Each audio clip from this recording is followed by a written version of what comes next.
скоро состоится премьера вашего нового фильма. Взяли и решили экранизировать эти истории. В моих фильмах не показывается, как люди курят, пьют. Не все должно быть слишком ванильным. Это тоже убивает. В наше время не было смартфонов, и родители купили любительскую видеокамеру. Держались света солнца. Мы же дети солнца. Константин Тимофеев – продюсер, режиссер, сценарист. В 2006 году окончил Санкт-Петербургский университет кино и телевидения. Специализируется на сказках, фэнтези, триллерах, мистике и анимационных фильмах. Снял и подарил детям Якутии ожившие сказки «Бейберикен» и «Бейберикен 2». Впервые в истории кино экранизировал лирическую драму Тимофея Сметанина по рассказу Никифора Седалищева «Лоокун и Нюргугун». В копилке его мультфильмов «Аламогус», мультсериалы «Дабан и его друзья», «Куяра Олоро. Дети Вселенной». В эти дни на больших экранах стартовал его новый фильм – мистический триллер, основанный на страшных историях Якутии «Призраки Якутска». Привет. Спасибо большое, что пришел. Здравствуйте. Хочу сказать здравствуйте и вашим зрителям. Всем, да? Всем. Скажите, пожалуйста, Константин, вот скоро состоится премьера вашего нового фильма. О чем это будет? Фильм называется «Призраки Якутска», и он основан на байках, которые из уст в уста в течение 20-30 лет передавались в нашем обществе. Это такие, у вас были такие ситуации, когда вы собрались с друзьями в какой-то квартире с одноклассниками, и потом всех обсудили, там, кто где, как живет, потом вечером, когда перед сном, там, а вы знаете ужастики, страшилки знаете? Бывало такое у вас? Ну, конечно. Мне кажется, все через это прошли. Вот, и там бывают вот такие классические истории. Приехала девушка в город Якутск и сняла квартиру по очень низкой цене. Она очень обрадовалась, но ночью она учуяла какой-то неприятный запах, кто-то там ходит. Вот эти байки классические. Взяли и решили экранизировать эти истории. Этот вот народный фольклор, это желание людей рассказывать страшилки, как вы думаете, на чем они базируются? Почему вообще у людей такой интерес ко всяким? Это надо смотреть в этом, почему люди интересуются страшными историями, да? Они читают Стивена Кинга, Лавкрафта, и люди хотят вот прикоснуться с чем-то неизвестным, узнать что-то новое, и чуть-чуть поиграть со своими нервишками, да? И это какой-то там расслабон идет какой-то на самом деле. Я, когда приехал в город Якутск, сходил на фильм «Астрал», первая серия. В кинотеатр «Центральный». Я не подготовленный был, меня друзья позвали, и там зал был полон молодежи, и девушки кричали, как на американских горках. Ну, когда что-то, вот скример какой-то происходит, зал весь. Я только в Якутске такое заметил. Да? В других городах вот не так. Ну, тогда сюда же можно отнести экстремальные виды спорта, да? Ну, это опасно, такой там адреналин. ты там можешь пораниться же, там что-то. Хорошо, тогда, ладно, вот какие-нибудь аттракционы. Ну да. Горки но они зимой, у нас нет американских горок. Вот в Корее есть, в городе Сеул есть парк Эверленд, и у нас же есть сопка, вот эта на горе стоит. Да. И вот на сопке стоит еще американская горка, и ты прям оттуда под градусом 70 градусов падаешь. Летишь. Свободный полет почти. Вот такого у нас нету. А вот более такой. И ты же смотришь более легкий вариант, это кино. Ты смотришь кино, и вот какой-то... И в безопасности при этом находишься. Да. Относительной. Да. В моих фильмах не показывается, как люди курят, пьют, не показывается там интимных сцен. Поэтому человек может с ребенком прийти и вместе посмотреть. Покричать, да? Вместе покричать.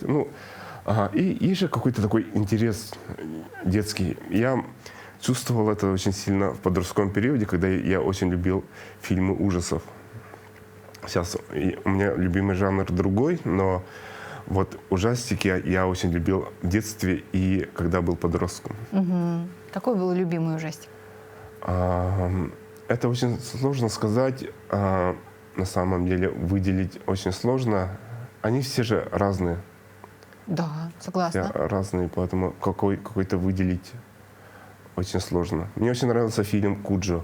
«Куджо» — это про Сен-Бернара, который сошел с ума и терроризировал небольшой район за городом. И сегодня в кинотеатрах же тоже очень много их показывают. И люди ходят. Это же про что? Это про то, что есть потребность у людей, есть запрос. Вот я, к сожалению, к таким людям себя не отношу, но мне всегда было интересно, чем люди руководствуются. Ага.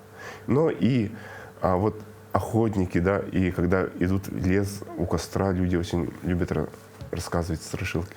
Люди вообще любят побояться. И это не сегодня же придумано. Да, даже сказки все, детские сказки, они все вообще-то традиционно во всех культурах, они жуткие. Жуткие. Не сколько для того, чтобы ребенка успокоить, а, наверное, для того, чтобы подготовить ребенка к Да. опасностям. Да. И вот есть сказка «Аламагус». Аламагус, якутская сказка.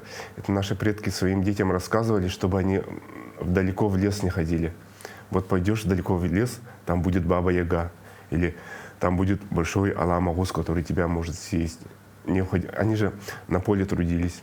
И детей оставляли, и вот они пытались вот так уберечь детей. А фильм, который мы сняли, «Призраки Якутска», он тоже имеет поучительный смысл. Молодежь, которая посмотрит этот фильм, они будут, мне кажется, в будущем поосторожнее в жизни. Да? Такой предостерегающий. Да, предостерегающий, типа с предпосылом с таким интересным. Кинотеатр — это место, которое человек сам выбирает. Никто насильно человека не ведет. И если человеку вот интересно вот разрядиться, да, или интересно что-то новое узнать, то он может сходить, посмотреть. У меня в голове представление о Константине Тимофееве — это сказочник. Это человек, который создал самую яркую, на мой взгляд, сказку. Это «Бэйби-Рикен», да, и ее продолжение. Это невозможно солнечная, очень добрая история, яркая, красивая, вдохновляющая, такая вся сотканная из доброты. А там написано Константин Тимофеев, сценарист, продюсер, режиссер, специализируется на триллерах и фильмах ужасов. Что это за парадокс такой? Ну, изначально «Старушка Бэйби-Рикен», оригинал тоже он не такой пушистый. Мы просто эту сказку адаптировали для детей. Вот эти сказки, они все одно и целое же. Вот фантастический мир триллеров, сказки. Для меня это все одно и то же. Одно и то же, целое. Да? То есть просто есть светлая сторона, есть темная сторона. «Бэйби-Рикен» сказку мы сняли из-за того, что для детей никто не снимает.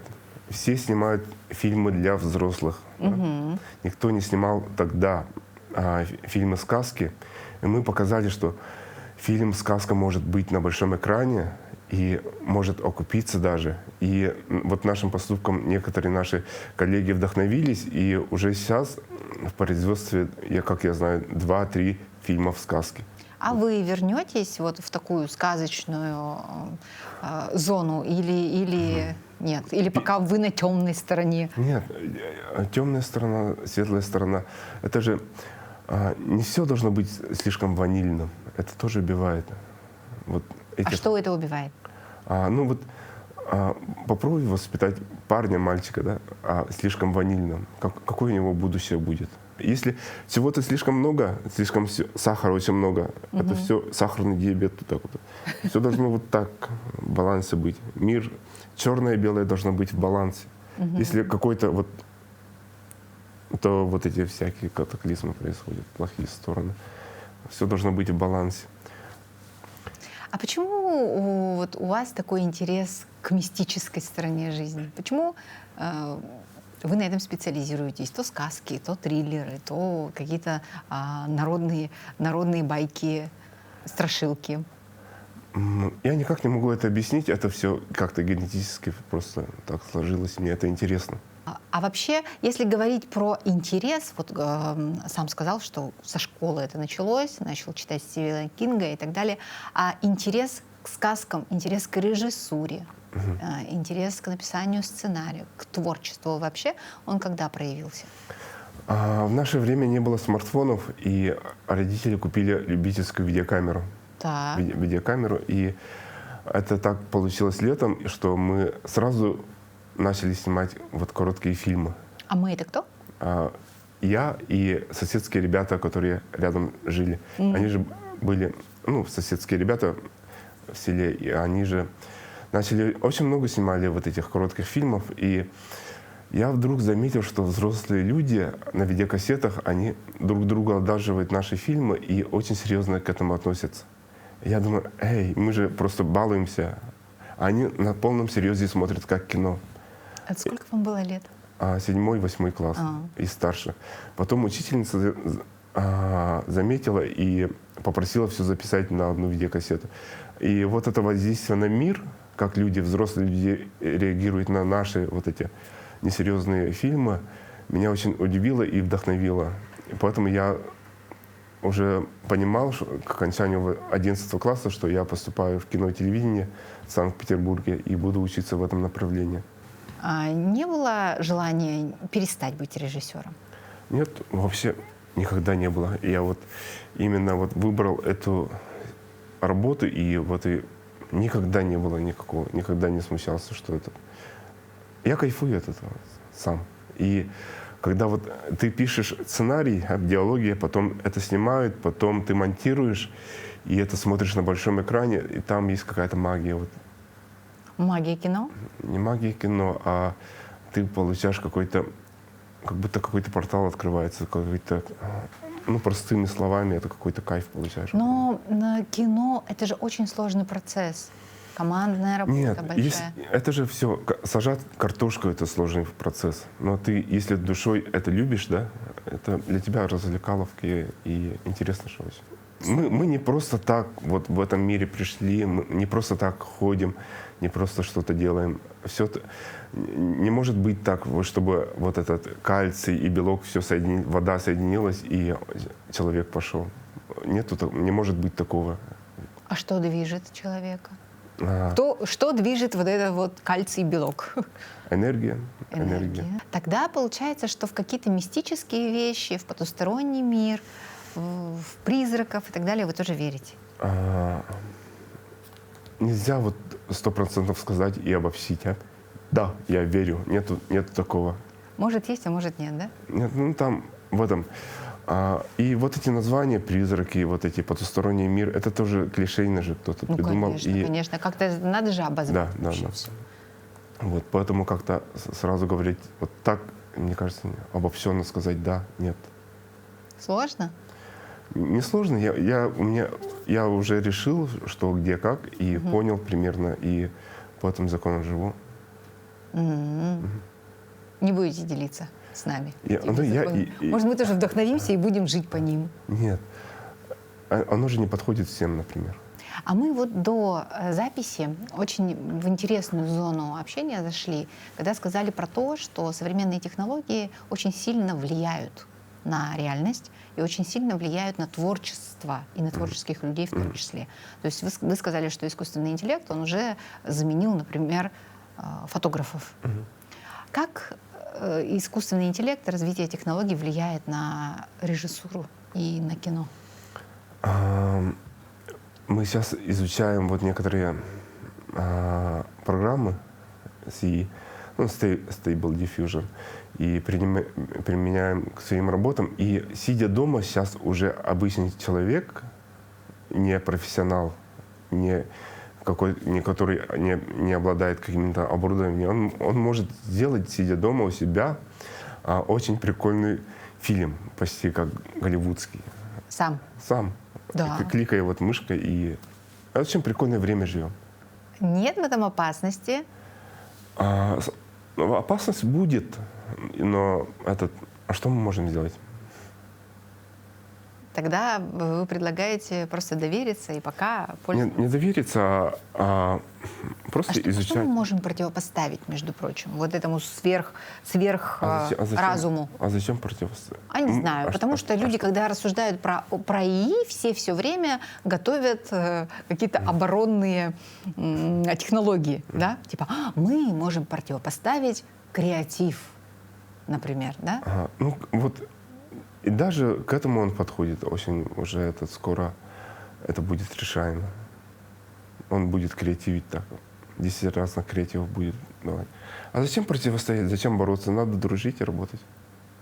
А вообще, как вы относитесь к планированию, к прогнозированию, к анализу будущего?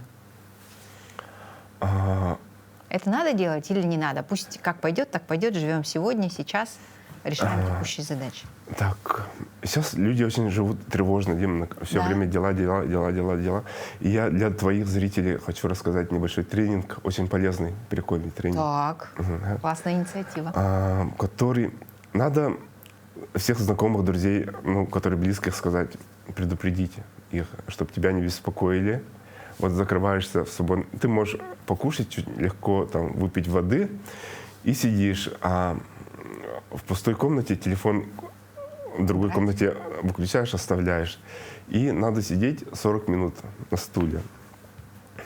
Сидишь, ничего не делаешь. Это страшно, это невозможно. Можно. И сидишь, и когда вот через 40 минут у тебя все мысли вот так, они колеблются, и потом в одно время они вот так останавливаются на тебе, и ты можешь сидеть, мыслить, и ты можешь немножко увидеть будущее. Как в шахматах. Шашки же играли в детстве, где шахматы.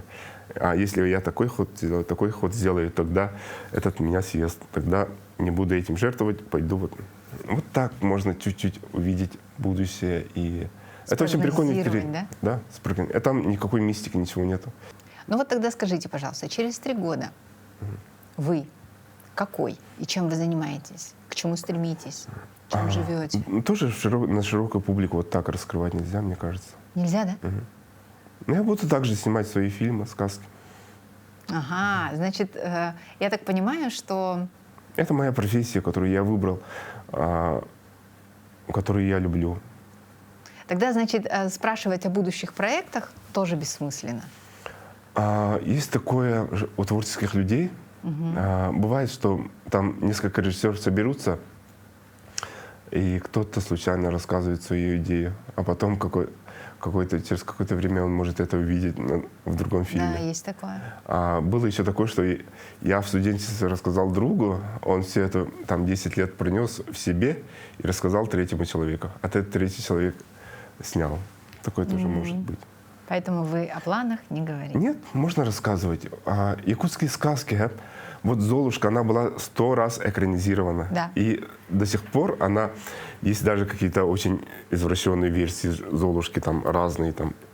Плохая сестра, по-моему, да, Золушка? Да. Всякие вот эти формы, которые человеку сложно понять, и некоторые неприятные. До того дошли.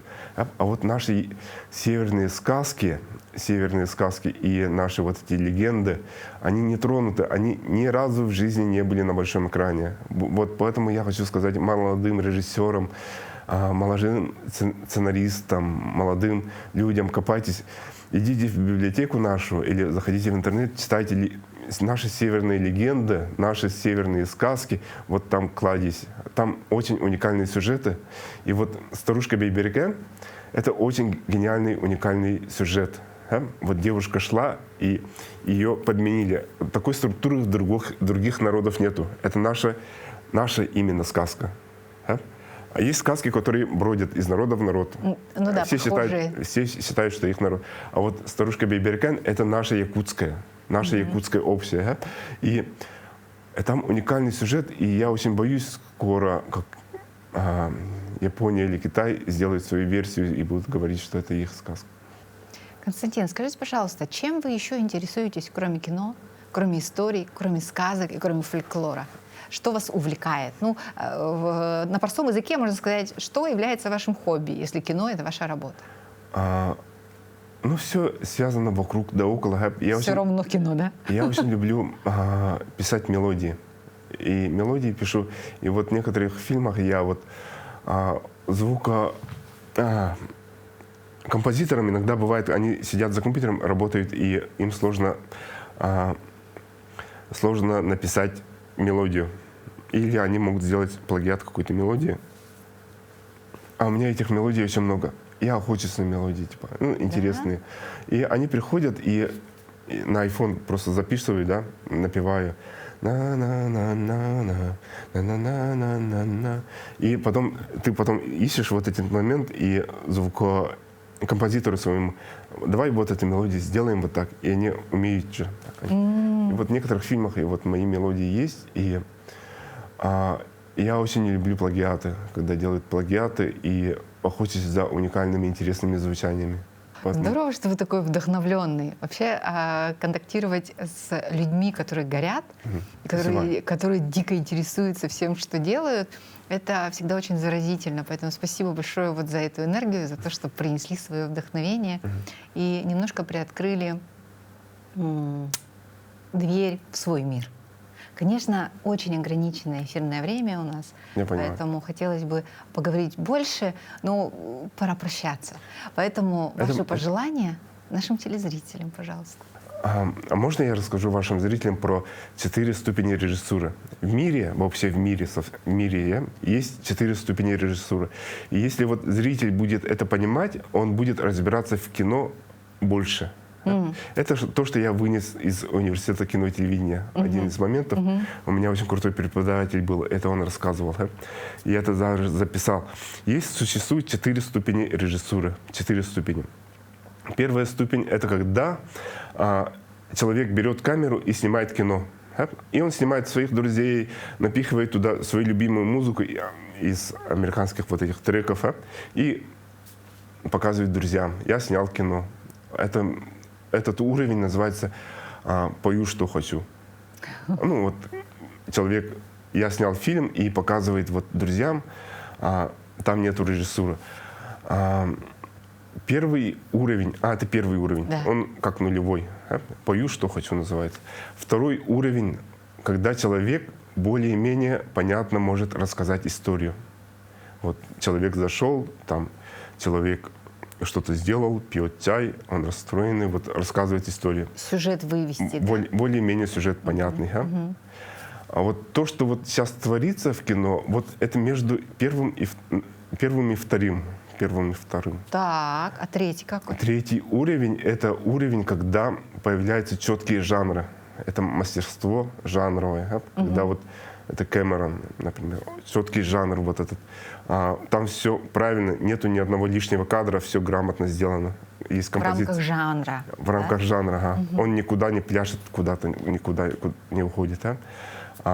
Все четко, профессионально. Вот голливудские фильмы, большинство какие-то вот такие. Они четко, нет ни одного лишнего кадра. Владение своим инструментом. И четвертый уровень — это когда сама история вытекает из психологии персонажа. Ты рассказываешь историю психологии персонажа. Вот заяц, он уже не боится волка, потому что ты это чувствуешь. Там не показывает, что заяц не боится волка, лисы, потому что лиса выгнала из дома. Ты по его глазам понимаешь, что он уже растерян, он готов на все. Но когда история вытекает из самого персонажа, это самый высший уровень, и почти никто, очень мало человек работает. 1-2 человека. Ну кто, например? В этом жанре очень хорошо работает Юрий Борисович Норштейн. Это мой любимый режиссер. Мы с ним виделись в Союзмультфильме и работали над анимационным фильмом. Вот Норштейн, вот его фильмы «Сказка сказок», японцы очень любят. «Ежик в тумане». Вот там история рассказывается через персонажа. Ежик не считается, наверное, вот больше лиса и заяц. Это очень интересно. А самый высший уровень режиссуры — это когда история вытекает из самого персонажа, из психологии, из его психологии. И это имеет отношение к чему? Это имеет отношение к уровню профессионализма, к уровню мастерства, или это имеет отношение к каким-то личностным качествам режиссера? Умение вот поймать зрителя на крючок внимания, рассказать историю вот качественно, грамотно, это... Чтобы было понятно, чтобы был понятен личностный портрет героя. Да? И ни при чем не главного. Да? Вот один человек зашел в кадр, он проходил мимо, девушка проходила мимо. И этим история рассказывается. Там ничего лишнего не должно быть. Хорошо. Что мы пожелаем нашим зрителям?